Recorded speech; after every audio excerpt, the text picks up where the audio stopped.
Please like and subscribe for more content. China said Monday it is extending threatening military exercises surrounding Taiwan that have disrupted shipping and air traffic and substantially raised concerns about the potential for conflict in a region crucial to global trade.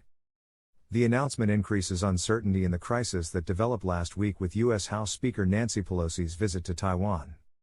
The exercises will include anti-submarine drills, apparently targeting U.S. support for Taiwan in the event of a potential Chinese invasion, according to social media posts from the eastern leadership of China's ruling Communist Party's military arm, the People's Liberation Army.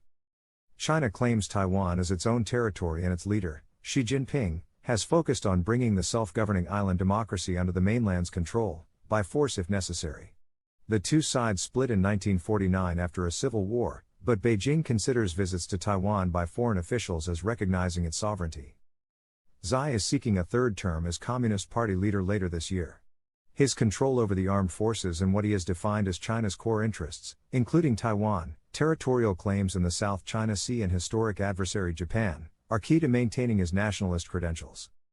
The military has said the exercises, involving missile strikes, warplanes and ship movements crossing the midline of the Taiwan Strait dividing the sides, were a response to Pelosi's visit. China has ignored calls to calm the tensions, and there was no immediate indication of when it would end what amounts to a blockade.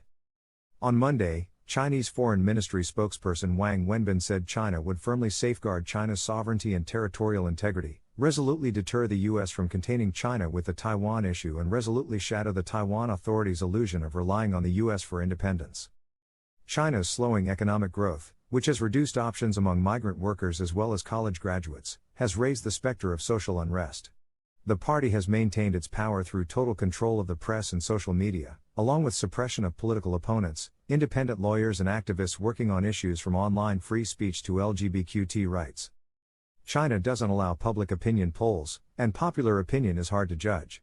However, it generally skews in favor of the government and its efforts to restore China's former dominant role in the region that puts it in conflict with the United States and its allies, including Japan and Australia.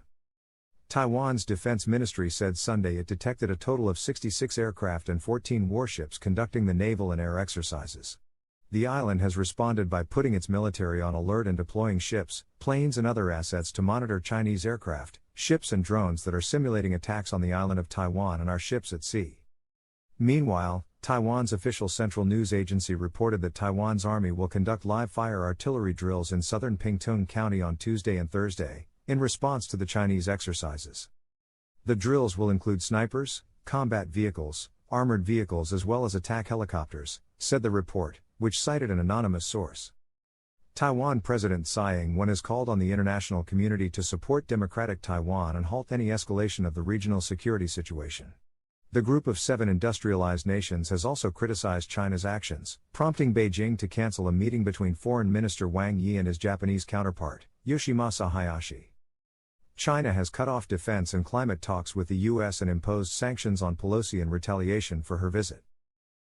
If you like this video, please consider liking, commenting, and subscribing. Thanks. Smile.